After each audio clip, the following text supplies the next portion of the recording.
Hey, welcome to another episode of Your Faith and Health Community. I'm your host, Pastor Jackie Jackson, and as always, on behalf of myself and our producer, Anita Alexander, we want to thank you for taking out time from your busy day to spend with us.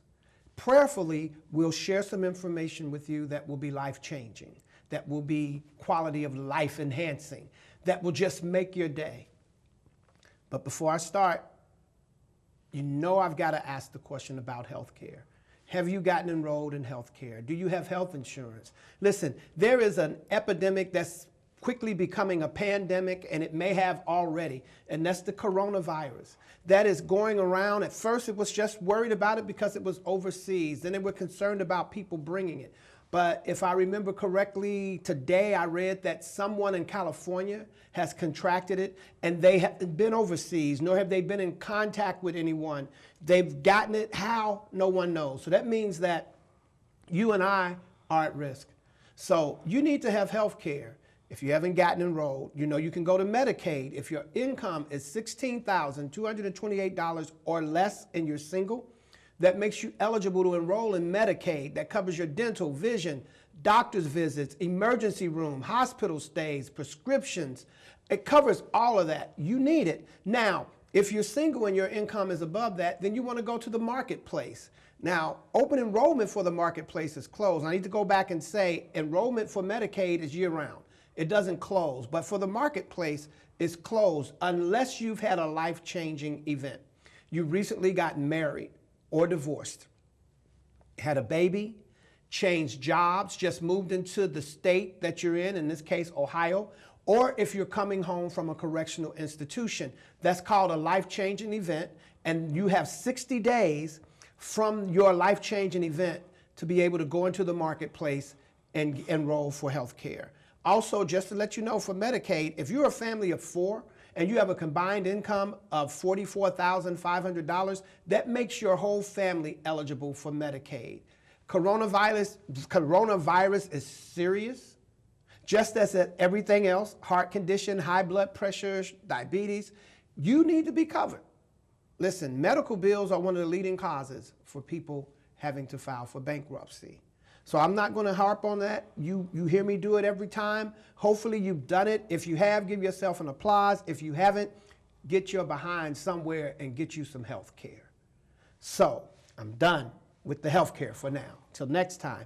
We have awesome guests with us today, and I'm really looking forward to having a conversation. We have with us Marchelle Williams Evans, and she is a RN, BSN, and I'm going to let her tell you what all those initials go for. I know them, but I'm just going to give her the opportunity to do it. She is the owner of Opening Doors Independent Disability Service Consultants. So in case you haven't gotten it, she's a nurse, and her passion is helping people, but especially people with disabilities. I want to thank you for being on the show today. Thank you. And so you are, well, before we go, explain all those letters behind your name. Registered nurse with a bachelor's degree in the science of nursing. So she's letting you know right off. She's not just somebody from across the street. She knows what she's doing, and she's going to give us some information, especially if you have a loved one that you're caring for that has a disability and need to get some information and someone that can help you walk through this, right? So you're the person that we need to speak to. So Opening Doors Independent Disability Service Consultants, what is that? That is a service that I provide for individuals in the community that have disabilities. I help family members secure services that they otherwise would not get without my help. I work with people from the ages of, from birth to 62. And what I tend to do is I follow my daughter's age. Whatever age she is, that's the population I tend to deal with, but I can go back as far as birth. So what I do is I identify the need of families. They call me, they find me somehow, I don't know how. I don't pass out cards. Generally, I don't. Sometimes I do. If I see someone that really needs me. I meet people through a word of mouth. And when they call me, they have already exhausted all their resources. Everyone has told them no. to anything that they need. I can assist in getting nursing care, one-on-one care, caregivers with like trained certified nursing assistants or state tested nursing assistants, or even homemakers, to work with people that otherwise couldn't do it themselves. You have mothers out here in the workforce that don't have anyone to keep their children, so they can't go to work. I was faced with that. I was blessed to have a lady come to us 22 years ago that has worked with my daughter all that time. And she has not wavered at all, but I found her service through my daughter's illness. My daughter has multiple disabilities. Can I tell you about them? Please. Okay, she has something called hydrocephalus, which is increased interventricular pressure on her brain, where the cerebral, the spinal fluid doesn't flow correctly through the brain, so they had to place what's called a shunt in her head.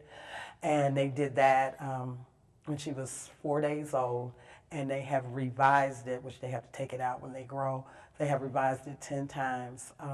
She's had epilepsy, she's blind, and she has selective mutism, which means she talks probably twice a week. She is capable of talking, but she doesn't anymore. Okay. Okay. When she got sick in 1998, I had a lady come to me and say, if you can't work because you need help for your daughter, let me help you get help for your daughter. And that's how I got started in this whole thing. I actually got started a lot sooner than that, but I didn't get care for her until she was 12 years old. Since we're talking about her, who is she? What's her name? Her name is Christina. Christina. And Christina's 33 years old. She was... She's my age. Okay. She was a premature undiagnosed twin. And she was diagnosed, the twins were diagnosed 30 seconds after she was born. We didn't know I was having twins until 30 seconds later. And Surprise. yeah, really. And they both were born with brain bleeds. And the brain can bleed up to grade 4. And hers bled grade 4 on the right and grade 3 on the left, which the opposite side of your brain affects the opposite side of your body. So if you have a bleed on the left, it affects the right side of your body, and vice versa. And my son had grade 4 on both sides. Well, let me ask you this before you go on, and especially for individuals who may be experiencing this for the first time. And you know how sometimes you're hearing words, and when doctors are speaking, they're throwing words out and not always explaining. And for me, when you say a grade 4 or a grade 3, what does that mean? A grade 4 is the level, and it goes from grade 1 to grade 4. And grade 4 is the greatest level. So that means he had a massive bleed on both sides of his brain. She had a massive bleed on one side of her brain and not so massive on the other side. He, as a result of his bleed and his heart condition and his premature lungs, he passed away shortly thereafter. I'm sorry for your loss. Thank you. And I just prayed for a miracle that I would be able to at least keep my daughter. You know, I didn't care if something was wrong with her. I just wanted to have her. You know, I just wanted God to give her to me. And, you know, I promised him if he did, I'd give them all back to him. And he gave it to me, and she is an awesome individual. She got a kind spirit. Like I said, she don't talk, but she don't complain. She's really bossy, though. She doesn't talk, but she's very bossy. She is the reason I do everything that I do. If it were not for her, I wouldn't know about any of the things that I help people do. In 1986 is when she was born. I met a lady who had 3 children with disabilities. Christina was in the hospital for 119 days. And I told the lady about my daughter, and she said, well, let me help you. And she just did, and she told me everything that I needed to do. Now, was she a nurse? Was Nope. she from Hamilton County? Was it Hamilton County learning disabilities? Nope, she was from El Paso County, Colorado. That's where my daughter was born. Okay. Colorado Springs. And we were having a conversation, waiting on our free Christmas toys for our kids. And she asked, I told her about my daughter. She said, well, I have 3 children with disabilities. She had one with hemophilia, which is a bleeder. And then she had one with cancer. And then she had another one that had already been diagnosed with HIV, because he was a hemophiliac too, and he had received a blood transfusion early in life. Well, anyway, she told me what to do. Never met this woman, never saw her again. She told me everything to do. And I mean, it was so amazing because all the time she was in the hospital, nobody told me anything. Nobody helped me do anything. So when they discharged her after 119 days, they said, here, this is your daughter. Take her home, raise her with the rest of your kids. Not that she gonna need 10 brain surgeries. Not that she gonna be blind. Not that she gonna have continuous ongoing problems for the rest of her life. Take her home and raise them. We're not gonna give you any resources, and they didn't. And so before the day of Google, I had to figure all of this out. Okay. Yeah, and that's more. I don't think people realize now, because we've gotten so spoiled, to Google it. Just Google it. I mean, anything. To remembering, for those of us that were around, how difficult obtaining information was. That's true. You know, it wasn't just a few keystrokes and you've got all that information. Yes. So I applaud you for that work. Let me ask you, how long, and you may have mentioned it earlier, but I don't remember. So how long have you been in nursing? 27 years. 27 years. That's a long time. So going into nursing, was that a result of your children? Is that what pushed you along those lines? Yeah, yes. You want to know the truth? I'll tell you. Okay, I had 4 children and a husband that said, I don't want to do this no more. Y'all too sick. I'm leaving. And he did. So when he left, I had to work in medical records. I worked in medical records in a hospital with 11 floors. And I hustled shifts from that 11th floor all the way down to that basement. I worked 72 hours a week, and I couldn't see my kids. And so my friend came to me and said, I give you a year to get your life together. I'll help you with your kids. And so I went and took the little 48-week LPN program. And after that, I was able to pay my mortgage, you know, pay my bills with 1 or 2 paychecks. I didn't have to struggle as hard. Right. So I did that, and that was good, you know. But you know, the bigger reason was I needed to be able to make intelligent decisions about my daughter's health. And then I had a son later that was born and diagnosed with a disability. So, but he was actually born before his father left. That's why, you know, he was just like, I'm out of here. So I'm okay. So I figured that part out, and then I moved to Cincinnati after that to be with family because I didn't have a support So you're not system. from here? I am originally from here. here. I was Okay. born and raised here.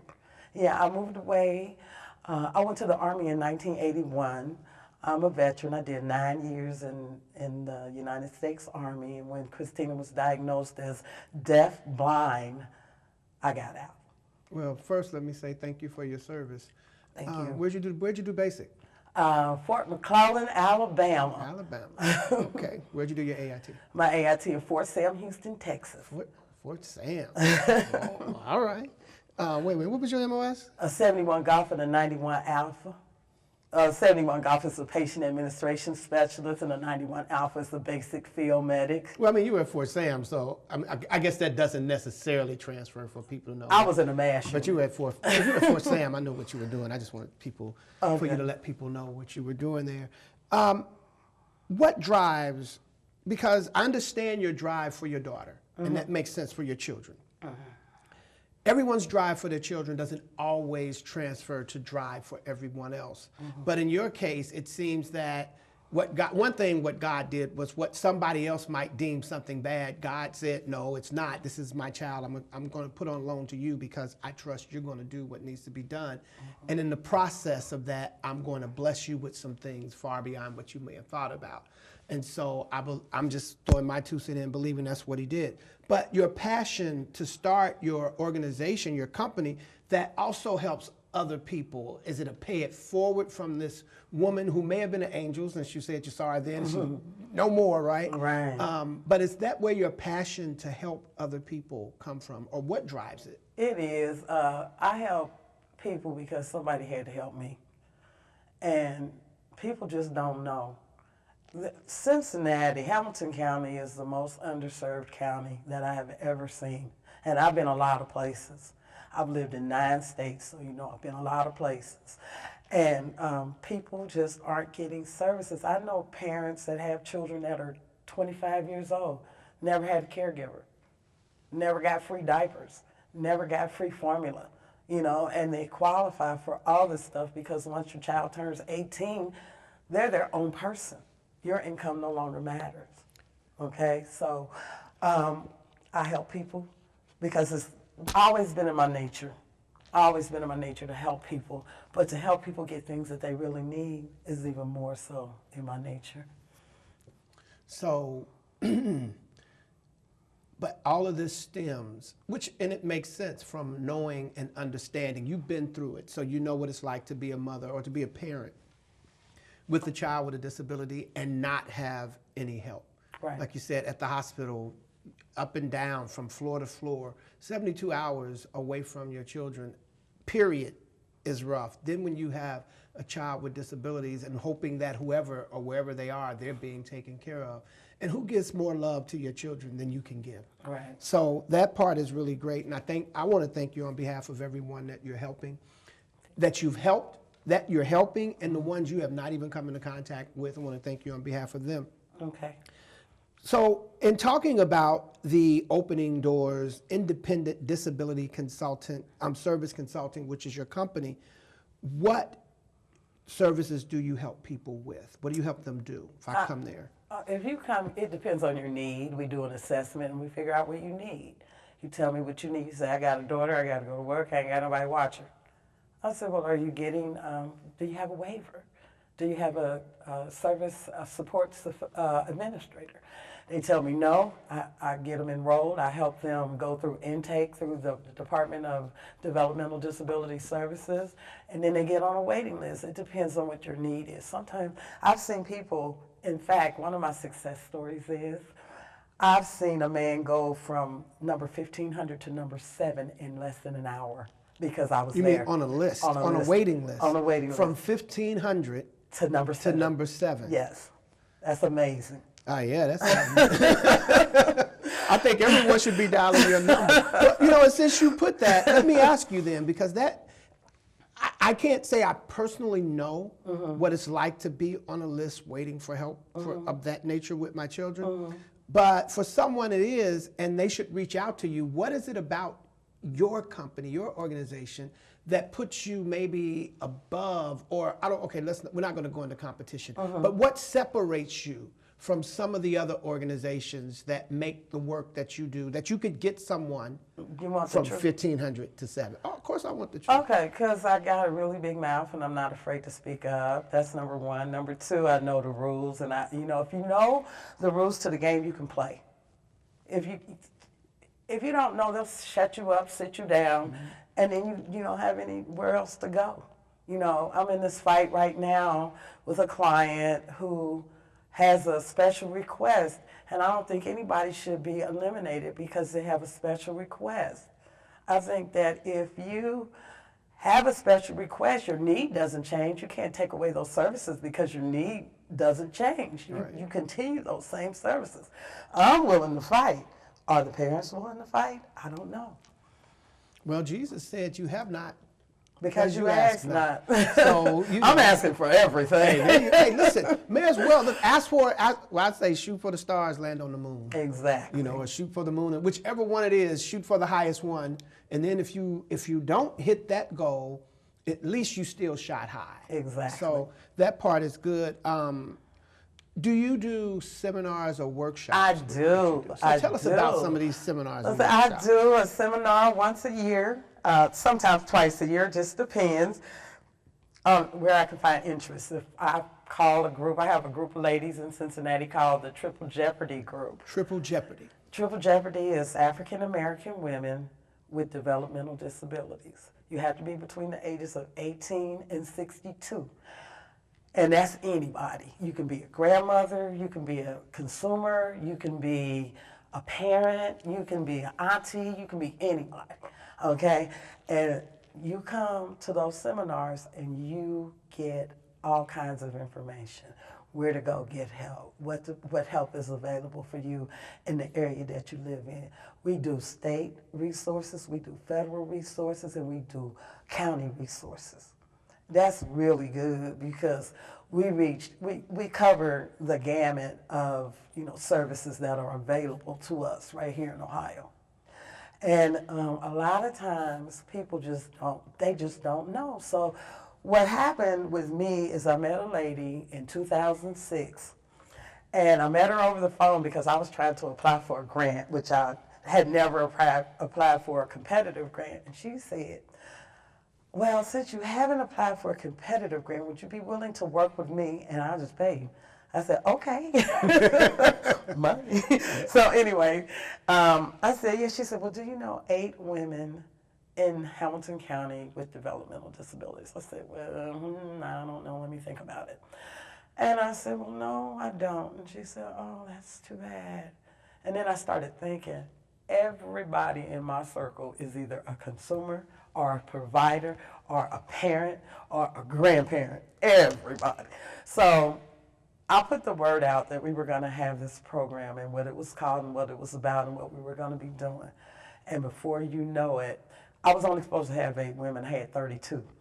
And it has grown to 44. But they limit how many women we can serve because there's a money factor. You got to feed them. You got to provide transportation. And money is always going to be a factor. Right. So we do. This year we only did one. We did one in July 28th of this year. It turned out really nice. We had 34 participants and we had 4 speakers, and that was really good. We had 5 speakers actually.